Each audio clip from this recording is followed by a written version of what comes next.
ഒരു double DRL എന്നുള്ള രീതിയിൽ റെഡ് കളർ. പിന്നെ ഒരു മെയിനായിട്ടൊരു അട്രാക്റ്റീവ് ലുക്ക് എന്ന് പറയുന്നത് ഇതിൻ്റെ ഒരു കോംബോ ഡിസ്ക് ബ്രേക്കാണ്. റൈഡർ പില്യൻ സീറ്റുകൾ തമ്മിലുള്ള ബന്ധം എന്ന് പറയുന്നത്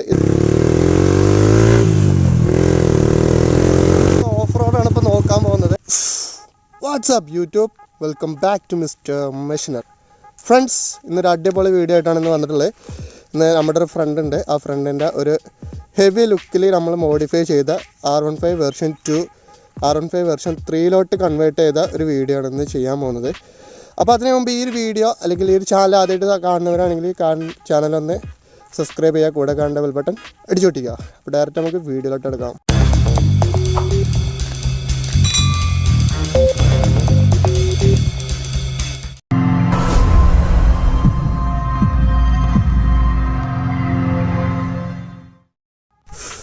ഫ്രണ്ട്സ്, ഈ ഒരു വണ്ടിയെ കുറിച്ച് പറയുകയാണെങ്കിൽ ഒരുപാട് പറയാറുണ്ട്. കാരണം അത്രയധികം ലോഡ് ചെയ്തിട്ടുള്ളൊരു വണ്ടിയാണിത്. കാരണം ഒറ്റ നോട്ടത്തിൽ നമുക്ക് അറിയില്ല ഇത് ഏതൊരു വണ്ടിയാണെന്ന്. കാരണം അത്രത്തോളം കിറ്റുകളും കാര്യങ്ങളും ഇതിനകത്ത് അഡീഷണലി നമ്മൾ ചെയ്ത് വെച്ചിട്ടുണ്ട്.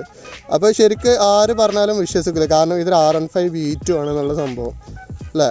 അത് നമുക്ക് എന്നാൽ അതിൻ്റെ മറ്റു പോർഷൻസൊക്കെ നോക്കിയാൽ കറക്റ്റ് R1v3 ടൈല് ബാക്കിൽ നിന്ന് R1v3 ആണ്. അപ്പോൾ ഈ വണ്ടിയിൽ മെയിൻലി സ്പെഷ്യലി നമുക്ക് നോക്കുമ്പോൾ ഫ്രണ്ടേജിൽ നിന്ന് നമുക്ക് നോക്കാം ഈ വണ്ടിക്ക് എത്രത്തോളം മാറ്റങ്ങളാണ് നമ്മുടെ ബ്രദർ ഇതിലടുത്ത് വരുത്തിയിട്ടുള്ളതെന്ന്. അപ്പോൾ ആദ്യം തന്നെ നമുക്ക് ഫ്രണ്ട് വൈസ് നോക്കുകയാണെങ്കിൽ അവൻ ചെയ്തിട്ടുള്ളൊരു ഈ ഒരു R1M കിറ്റ് അവൻ ചെയ്ത് കൊടുത്തിട്ടുണ്ട്. ഇപ്പോൾ മാർക്കറ്റിലൊക്കെ അവൈലബിൾ ആയിട്ടുള്ള ഒരുപാട് കിറ്റുകളും കാര്യങ്ങളൊക്കെ ഇന്ന് മാർക്കറ്റിൽ അവൈലബിൾ ആണ്. അപ്പോൾ അത്തരത്തിലുള്ളൊരു R15M ഒരു കിറ്റാണ് ബ്രോ ഇതിനകത്ത് സെറ്റ് ആയിട്ടുള്ളത്. അതുപോലെ തന്നെ നമുക്കൊരു R1M ഒരു ഇൻഡിക്കേറ്ററുള്ള ഒരു മിററും സെറ്റ് ആയിട്ടുണ്ട്. അപ്രോക്സിമേറ്റ്ലി ഒരു 3000 രൂപേൻ്റെ റേഞ്ചിലാണ് ഈ ഒരു മിററിന് വരുന്നത് ഒന്നും. പിന്നെ അതുപോലെ തന്നെ റെഡിഷ് ഒരു ഡബിൾ DRL എന്നുള്ള രീതിയിൽ റെഡ് കളറിലുള്ള 2 ഡബിൾ ലൈയും ഇതിൻ്റെ കൂടെ സെറ്റ് ചെയ്തിട്ടുണ്ട്. അതുപോലെ തന്നെ രാത്രി നമുക്ക് മെയിൻ ഹെഡ്ലൈറ്റ് എന്നുള്ള രീതിയിൽ ഒരു പ്രൊജക്ടർ ഹെഡ് ലാമ്പും ഇതിനകത്ത് സെറ്റ് ചെയ്തിട്ടുണ്ട്. പിന്നെ കുറച്ച് താഴോട്ടേക്ക് വരുമ്പോൾ RCയുടെ മഡ് ഗാർഡാണ്, KTM RCയുടെ മഡ് ഗാർഡാണ് ബ്രദർ ഇതിനകത്ത് ചെയ്തിട്ടുള്ളത്.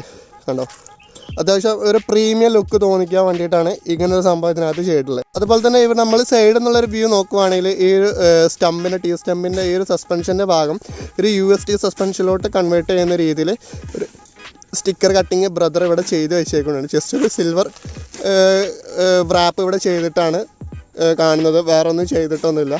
അപ്പോൾ ഇതിനു മുമ്പ് ഞാൻ എൻ്റെ ഒരു V3 അല്ലെങ്കിൽ ഏതൊരു വണ്ടിക്കും നമുക്ക് എങ്ങനെ UST ഫോർക്ക് ഫേക്കായിട്ട് സസ്പെൻഷൻ ചെയ്തെടുക്കാനുള്ളൊരു വീഡിയോ ഞാൻ ചെയ്തിട്ടുണ്ട്. അത് കാണാത്തവർക്കായിട്ടുള്ള ഇവിടെ ലിങ്ക് വരും, നിങ്ങൾക്ക് അതിൽ ക്ലിക്ക് ചെയ്താൽ ആ വീഡിയോ കാണാവുന്നതാണ്. പിന്നെ ഒരു മെയിനായിട്ടൊരു അട്രാക്റ്റീവ് ലുക്ക് എന്ന് പറയുന്നത് ഇതിൻ്റെ ഒരു കോംബോ ഡിസ്ക് പ്ലേറ്റ് ആണ്. നമുക്ക് നോക്കാം, നമുക്ക് അറിയാം അത്യാവശ്യം നോർമലി നമ്മൾ യൂസ് ചെയ്യുന്നതൊക്കെ സിംഗിൾ ഡിസ്ക് ബ്രേക്കാണ്. പക്ഷേ ഇതിനകത്ത് വന്നിട്ടുള്ളത് ഡുവൽ ചാനൽ ഡിസ്ക് ബ്രേക്ക് വന്നിട്ടുണ്ട്. ഇത് ജസ്റ്റ് ഒരു ഡെമോക്ക് വേണ്ടി കൊടുത്താണ്. കണ്ടോ, ഇത് നമ്മൾ നോർമലി സ്റ്റോക്ക് അലവിൽ തന്നെ 10 ബോൾട്ട് ത്രെഡ് ചെയ്ത് പിടിപ്പിച്ചേക്കുവാണ്. അപ്പോൾ ഇതിനകത്ത് സെറ്റ് ആയിട്ടുള്ള എന്താണെന്ന് വെച്ചാൽ V3 ഫോർക്കാണ്. അതുപോലെ തന്നെ V3 ഫുൾ സിസ്റ്റം, അതായത് കാലിബർ, ഫോർക്ക്, ടി സ്റ്റമ്പ് എല്ലാം V3 ഇതിനകത്ത് കൊടുത്തിട്ടുള്ളത്. അപ്പോൾ ഈ അലോയ് നമുക്ക് ഇതിൽ സൂട്ടാവുള്ളൂ. അതോടൊപ്പം തന്നെ CBR 250 ഡിസ്ക് ബ്രേക്കാണ് നമുക്ക് ഡെമോക്കായിട്ട് ഇവിടെ സെറ്റ് ചെയ്തിട്ടുള്ളത്. കാണാമല്ലോ, അത്യാവശ്യം 12 ബോൾട്ടാണെന്ന് തോന്നുന്നു. 12 ബോൾട്ട് അലയിലോട്ട് ത്രെഡ് പിടിപ്പിച്ച് കയറ്റിയേക്കുവാണ്. സൈഡ് വൈസ് നോക്കുമ്പോൾ നമുക്ക് അത്യാവശ്യം നല്ലൊരു പ്രീമിയം ടച്ച് തോന്നിക്കാൻ ബ്രദറിന് ഒരു എക്സ്ട്രാ വിൻ വൈസ് കയറ്റിയിട്ട് വിൻ വൈസർ പോലത്തെ ഒരു സംഭവം നമ്മൾ ട്രാക്കിലൊക്കെ യൂസ് ചെയ്യേണ്ട ഒരു സംഭവമാണ്. വിൻ പ്ലാസ് സെറ്റാക്കാൻ വേണ്ടിയിട്ട് നമുക്ക് നമ്മളെ പാനികാല V4 കണ്ടിട്ടുള്ള അത്തരത്തിലുള്ളൊരു പ്ലെയിൻ കിറ്റ് ഇതിനകത്ത് ചെയ്തിട്ടുണ്ട്. അപ്പോൾ ഒരു പ്രീമിയം ടച്ച് ഇതിന് കിട്ടുന്നുണ്ട്. പിന്നെ അതോടൊപ്പം തന്നെ ഇതിൻ്റെ അകത്തായിട്ട് ഒരു ഓക്സിലറി ലാമ്പും ബ്രദർ സെറ്റ് ചെയ്തിട്ടുണ്ട്. കണ്ടോ, ഇതിനകത്ത് ഒരു ഓക്സിലറി ലാമ്പും അതോടൊപ്പം തന്നെ നമ്മുടെ ഇൻഡിക്കേറ്ററിൽ പോലെ ഒരു ഫ്ലാഷ് മൗണ്ടും ഇവിടെ സെറ്റ് ചെയ്തിട്ടുണ്ട്. അപ്പോൾ ഇതൊന്ന് ഞാൻ വർക്ക് ചെയ്യിപ്പിച്ച് കാണിച്ചു തരാം. കണ്ടോ, ഇത്തരത്തിലുള്ള ഒരു ലൈറ്റാണ് നമുക്ക് ഇതിനകത്ത് കാണുന്നത്. കാരണം ഈ ഒരു ഓക്സിലറി ബൾബിൽ നിന്നും കിട്ടുന്ന അതേ വെളിച്ചം തന്നെ നമുക്ക് ഇതിനകത്തുനിന്നും വെളിച്ചം കിട്ടുന്നുണ്ടെന്നാണ് ബ്രദർ പറഞ്ഞത്. അപ്പോൾ അത്യാവശ്യം നമുക്ക് നല്ലൊരു വിസിബിലിറ്റി ഈ ഒരു വണ്ടിക്കകത്തുനിന്ന് നൈറ്റിൽ നമുക്ക് റൈഡ് ചെയ്യുമ്പോൾ കിട്ടുന്നുണ്ട്. പിന്നെ താഴോട്ടേക്ക് വരികയാണെങ്കിൽ V1 V2 കിറ്റ് അതുപോലെ തന്നെ ചെയ്തിട്ടുണ്ട്. പിന്നെ അതോടൊപ്പം തന്നെ V2 ഒരു റേസിംഗ് അണ്ടർ ബെല്ല് ഇതിനകത്തോട്ട് സെറ്റ് ചെയ്തിട്ടുണ്ട്. കണ്ടോ, ഒരു കുറച്ചുകൂടെ ഒരു പ്രീമിയം ടച്ച് കിട്ടാൻ വേണ്ടിയിട്ടുള്ള വണ്ടിയുടെ ലോഫറായി കിടക്കാൻ വേണ്ടിയിട്ട് ഒരു അണ്ടർ ബെല്ല് കൂടെ ബ്രോ ഇതിനകത്ത് കയറ്റിയിട്ടുണ്ട്. അപ്പോഴേ നമുക്കൊരു ഇപ്പോൾ കാണുമ്പോൾ ഒരു വലിയൊരു വണ്ടീൻ്റെ പോലെ ഫീൽ ചെയ്യത്തുള്ളൂ. പിന്നെ അതോടൊപ്പം തന്നെ ഇങ്ങനെ ഈ ഫ്രണ്ടിലോട്ട് നമ്മൾ ടാങ്ക് പോഷറിൽ വരികയാണെങ്കിൽ R1M ഒരു ടാങ്ക് കവറും ഇതിനകത്തോട്ട് സെറ്റ് ചെയ്തിട്ടുണ്ട്. ഇത് മാർക്കറ്റിലൊക്കെ അവൈലബിൾ ആണ്. V2യുടെ V3യുടെ ഒക്കെ പോലെ തന്നെ R1M സാദൃശ്യം വരുന്ന ഒരു ടാങ്ക് കവർ ബ്രോ ഇതിനകത്തോട്ട് സെറ്റ് ചെയ്തിട്ടുണ്ട്. പിന്നെ അതുപോലെ തന്നെ സിംഗിൾ സീറ്റ് ഇവിടെ ചെയ്തിട്ടുണ്ട്. പിന്നെ മെയിൻലി നമുക്ക് നോക്കാനുള്ള വലിയൊരു വ്യത്യാസം എന്ന് പറയുന്നത് ഈ ഒരു ടെയിൽ പോർഷനാണ്. ഈ ടെയിൽ പോർഷനെ കുറിച്ച് പറയുകയാണെങ്കിൽ ഭയങ്കര വ്യത്യാസപ്പെട്ടിട്ടുണ്ട്. കാരണം നോർമലി V2 ആകുമ്പോൾ നമുക്ക് V2ൻ്റെ സ്പെസിഫിക്കേഷൻസൊക്കെ അറിയാം. സിംഗിൾ ഒറ്റ ലൈറ്റ് ആയിരിക്കും. പക്ഷേ ഇത് കണ്ടോ V3 കൺവേർട്ട് ചെയ്തിട്ടുണ്ട്. നമ്മുടെ ഈ ഒരു പോർഷൻ മൊത്തമായിട്ട് ചേഞ്ച് ചെയ്തിട്ട് ഇവിടുന്ന് ഈ ഒരു ഭാഗം V3ൻ്റെ കിറ്റ് ഫുള്ളായിട്ട് കയറ്റിയേക്കുവാണ്. അപ്പോൾ അത്യാവശ്യം പിന്നിൽ നോക്കുമ്പോൾ കറക്റ്റ് V3യുടെ അതേ ലുക്ക് തന്നെയാണ് കിട്ടുന്നത്. ഈ ഒരു ഗ്രാബ് റെയിൽ ആയിക്കോട്ടെ, ടെയിലിൻ്റെ പോർഷൻ മൊത്തം ആയിക്കോട്ടെ, എല്ലാം V3യുടെ ആണ് സെറ്റ് ചെയ്തിട്ടുള്ളത്. അതോടൊപ്പം തന്നെ പില്ലിയൻ ഇരിക്കേണ്ട എന്നുള്ള രീതിയിൽ ഒരു ട്രാക്ക് ഓറിയൻറ്റഡ് ആക്കി കൺവേർട്ട് ചെയ്തിട്ടുള്ള ഒരു സീറ്റ് കവളും ബ്രദർ ഇതിനകത്ത് കൊടുത്തിട്ടുണ്ട്. ഇപ്പോൾ ഒരു അട്രാക്റ്റീവ് ലുക്ക് കിട്ടാൻ വേണ്ടിയിട്ട് കണ്ടോ സിംഗിൾ ഒരു റൈഡർ പോർഷൻ ഉള്ള രീതിയിലാണ് ഈ ഒരു വണ്ടി മെയ്ഡ് ചെയ്തിട്ടുള്ളത്. പിന്നെ പിറകിൽ നിന്ന് നോക്കുമ്പോൾ നമുക്ക് അത്യാവശ്യം ഒരു മോൺസ്റ്റർ ലുക്ക് കിട്ടാൻ വേണ്ടിയിട്ട് ബ്രദർ ഇതിനകത്ത് ഒരു 160യുടെ ടയർ സ്റ്റോക്ക് കണ്ടീഷനിൽ തന്നെ കൊടുത്തിട്ടുണ്ട്. ഉണ്ടോ? അപ്പോൾ അത്യാവശ്യം നമുക്ക് പിന്നിൽ നിന്ന് നോക്കുമ്പോൾ അത്യാവശ്യം ഒരു ബ്രോഡ് ലുക്ക് നമുക്ക് ഇതിനകത്ത് നിന്ന് കിട്ടുന്ന ഒരു ഫീൽ ചെയ്യുന്നുണ്ട്. അപ്പോൾ അതിന് വേണ്ടിയിട്ട് 160യുടെ ഒരു ടയറാണ് ഇതിനകത്ത് കൊടുത്തുള്ളത്. പിന്നിൽ അലോയ് എന്ന് പറയുന്നത് സ്റ്റോക്ക് അലോയ് തന്നെയാണ്, V2യുടെ സ്റ്റോക്ക് അലോയ് തന്നെയാണ്. പിന്നെ അതുപോലെ ഈ ടെയിൽ പോർഷൻ നോക്കുകയാണെങ്കിൽ നമ്പർ പ്ലേറ്റ് ഹോൾഡർ അത് അടിമനോഹരമായിട്ട്, അതായത് ഒരു എൽ ക്ലാമ്പ് ബേസ് ചെയ്തിട്ടാണ് ബ്രദർ ഇതിനകത്ത് ചെയ്തിട്ടുള്ളത്. അതായത് നോർമലി നമ്മളൊരു യു ക്ലാമ്പ് പോലത്തെ സാധാ നമുക്ക് അവൈലബിൾ ആയിട്ടുള്ള ഒരു ക്ലാമ്പ് സെറ്റ് ചെയ്തിട്ട് അതിനകത്തോട്ട് ഇത്തരത്തിലുള്ള ഒരു പ്ലേറ്റ് അതിനകത്തോട്ട് കയറ്റിയേക്കുവാണ്. അപ്പോൾ അത്യാവശ്യം നല്ലൊരു പ്രീമിയം ടച്ചാണ്. നമുക്ക് വേണമെങ്കിൽ അഡ്ജസ്റ്റബിൾ ചെയ്യാവുന്നൊരു തരത്തിലാണ് ബ്രദർ ഇതിനകത്ത് സെറ്റ് ചെയ്തിട്ടുള്ളത്. പിന്നെ ഈ ഒരു റൈഡർ പില്യൻ സീറ്റുകൾ തമ്മിലുള്ള ബന്ധം എന്ന് പറയുന്നത് ഇതിപ്പോൾ നോർമലി നമ്മൾ V2യുടെ സീറ്റ് തന്നെയാണ്. പക്ഷേ ഇത്രയും ഭാഗം ഇവിടുന്ന് V3 കൺവേർട്ട് ചെയ്തതാണ്. അത്യാവശ്യം നല്ല ബലമുണ്ട്, നമുക്ക് പില്യനൊക്കെ വെച്ചിരിക്കാവുന്നതാണ്. പിന്നെ അതുപോലെ തന്നെ V2യുടെ ബാക്കി വരുന്ന ഈ ഒരു പോർഷൻസൊക്കെ ഇതിനകത്തോട്ട് കവർ ചെയ്ത് വെച്ചേക്കുവാണ്. ഇതുമായിട്ടൊരു കോൺടാക്റ്റും ഇല്ല. അപ്പോൾ ഇതിവിടെ സെറ്റായിട്ട് വെച്ചിരിക്കുകയാണ്, കണ്ടോ. പിന്നെ മെയിൻലി നമുക്ക് നോക്കാനുള്ളത് ഇതിൻ്റെ എക്സോസ് നോട്ട് എത്തരത്തിലുള്ള ഒരു സൗണ്ടാണ് പ്രൊഡ്യൂസ് ചെയ്യുന്നതാണ്. അപ്പോൾ ഫുൾ സിസ്റ്റം ഇവിടെ SCയുടെ എക്സോസ് സിസ്റ്റമാണ് ബ്രോ ഇതിനകത്ത് ചെയ്തിട്ടുള്ളത്. കാറ്റലിക് കൺവെർട്ടർ റിമൂവ് ചെയ്തിട്ടുള്ള സംഭവമായിരുന്നു. അപ്പോൾ അത്യാവശ്യം നല്ല രീതിയിൽ നല്ല ബാസ് ആയിട്ടുള്ളൊരു സൗണ്ടാണ് ഈ വണ്ടിക്കകത്ത് നിന്ന് കിട്ടുന്നത്. ഞാൻ ഇതിൻ്റെ സൗണ്ട് കാര്യങ്ങളൊക്കെ ഞാൻ കാണിച്ചു തരാം. അപ്പോൾ ഫ്രണ്ട്സ്, ഇതിൻ്റെ എക്സോസ് നോട്ടാണ് ഇനി എല്ലാവരും വെയിറ്റ് ചെയ്തിരിക്കുന്നത് നോക്കാം. അപ്പോൾ വണ്ടി സ്റ്റാർട്ട് ചെയ്തിട്ടുണ്ട്.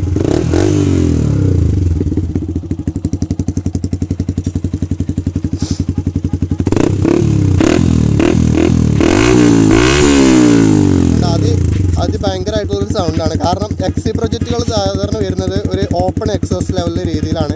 അപ്പോൾ ഈ ഒരു എക്സോസ് എന്ന് പറഞ്ഞാൽ അത്തരത്തിലുള്ളൊരു സൗണ്ടാണ് പ്രൊഡ്യൂസ് ചെയ്യുന്നത്. നോർമലി നമ്മൾ കാണുന്നുള്ള അക്രോപോയിക് സിസ്റ്റം ആയിക്കോട്ടെ അതിനകത്ത് തന്നെ ഇൻബിൽഡായിട്ട് നമുക്ക് കാറ്റലിക് കൺവെർട്ടർ കാര്യങ്ങളൊക്കെ വരുന്നുണ്ട്. പക്ഷേ ഇതിനകത്ത് അതില്ല. അപ്പോൾ അത് കുറച്ചുകൂടെ ലൗഡായിരിക്കും. അപ്പോൾ അത്തരത്തിലുള്ള ലൗഡ് എക്സോസാണ് ഈ വണ്ടിക്കകത്ത് ബ്രദർ സെറ്റ് ചെയ്തിട്ടുള്ളത്.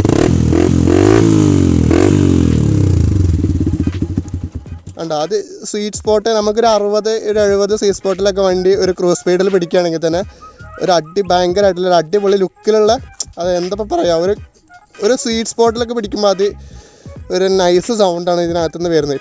അപ്പോൾ ഇതിൻ്റെ കളർ കോമ്പിനേഷൻ എന്ന് പറയുന്നത് ഒരു ബ്ലാക്കിഷ് അതുപോലെ തന്നെ ഒരു സിൽവർ കോമ്പിനേഷനാണ് ഈ ഒരു വണ്ടിയുടെ കളർ കോമ്പിനേഷൻ എന്ന് വരുന്നത്. കാരണം നമുക്കറിയാം ഫുള്ളി മെയിൻറ്റൈൻഡ് ആയിട്ടുള്ള ഒരു സിൽവർ പ്ലാറ്റിനം ഒരു ലെവലിലുള്ള വണ്ടിയാണ്. അത്യാവശ്യം നല്ല രീതിയിലുള്ള വൈബ്രൻ്റ് ആയിട്ടുള്ളൊരു സിൽവർ കളറാണ് ഇതിനകത്ത് ചെയ്തിട്ടുള്ളത്. അതോടൊപ്പം തന്നെ ഒരു ബ്ലാക്ക് ഫിനിഷും കൂടി ടച്ച് കൂടി വന്നപ്പോൾ മറ്റെന്താ പറയുക, കറക്റ്റ് ഒരു R1M അതേപോലത്തെ ഒരു ശൈലിയിലോട്ട് ബ്രോ ഇതിനെ കൊണ്ടുവരാൻ ശ്രമിച്ചിട്ടുണ്ട്.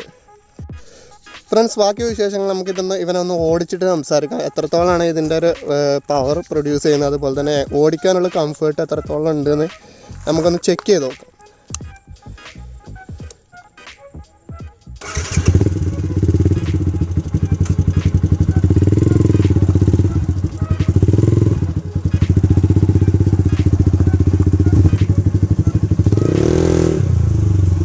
അത്യാവശ്യം നല്ല രീതിയിലുള്ളൊരു പിക്കപ്പ്, കാരണം ഓപ്പൺ എയർ ഫ്ലോ സിസ്റ്റം ആയതുകൊണ്ടായിരിക്കാം അത്യാവശ്യം നല്ല രീതിയിലുള്ളൊരു പിക്കപ്പും കാര്യങ്ങളൊക്കെ ഈ വണ്ടിക്കകത്ത് വരുന്നുണ്ട്. നമ്മളൊരു ടോർക്കായിട്ട് ഗിയർ ഇറക്കുമ്പോൾ തന്നെ അത്യാവശ്യം നല്ല രീതിയിലുള്ളൊരു പാസ്. എന്താ അതിന് പറയാം ഉണ്ടോ?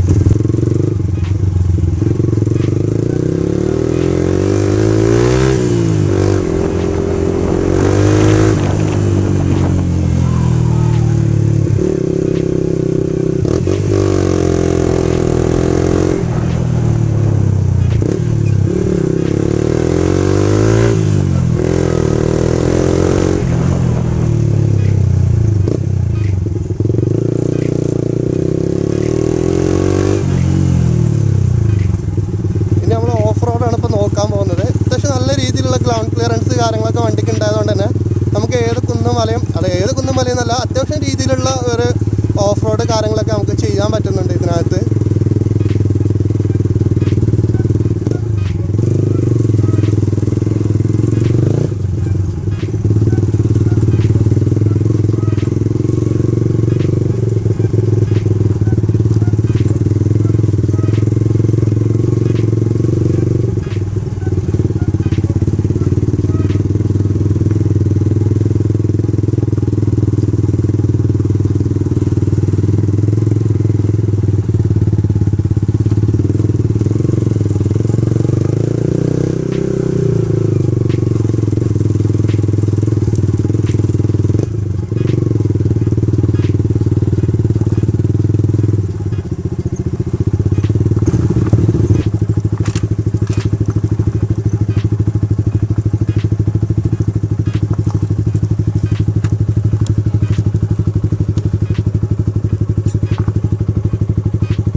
അപ്പോൾ ഫ്രണ്ട്സ്, ഈ ഒരു വീഡിയോ അത്രേ ഉള്ളൂ. അപ്പോൾ ഇതുപോലെ തന്നെ അടിപൊളി വർക്ക് എടുത്ത ഒരുപാട് വീഡിയോസുമായിട്ട് ഇനി അടുത്ത വീഡിയോ നമുക്ക് കാണാം.